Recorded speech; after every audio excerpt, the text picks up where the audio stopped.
On a toujours des besoins en bénévolat, je pense dans tout centre d'action bénévole.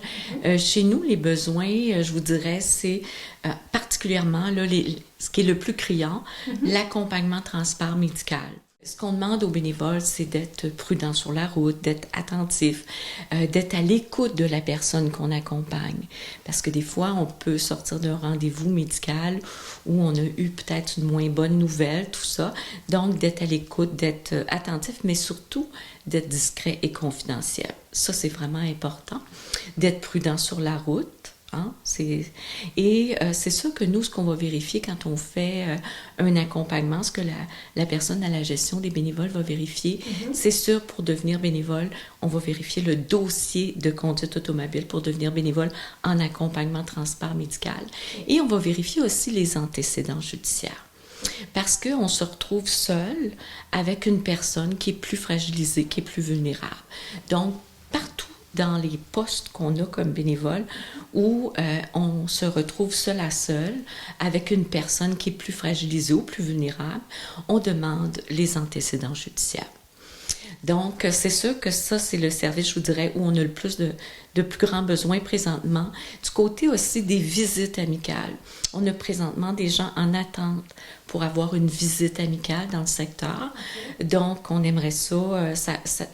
La visite amicale, on peut se poser plein de questions. Ça consiste en quoi? Ça peut être une demi-heure, ça peut être 1 heure par semaine où on va aller visiter une personne qui est plus seule, qui est plus isolée. Peut-être une personne, par exemple, qui vient de perdre son conjoint, sa conjointe, ou une personne qui n'a pas de réseau familial dans la région ou de réseau d'amis. Ça peut être des gens qui viennent d'arriver en région.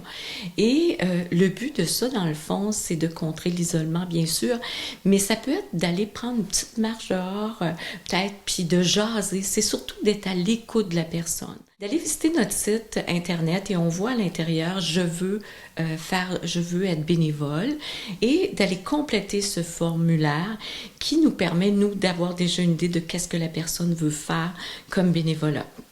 Par la suite, la personne va être appelée par la responsable qui s'occupe là, de toutes les entrevues avec les bénévoles, tout ça. Un autre service aussi où on a des besoins présentement, c'est du côté du répit pour les nouveaux parents, pour le petit bonheur. Donc, les parents qui ont des enfants entre 0 et 12 mois.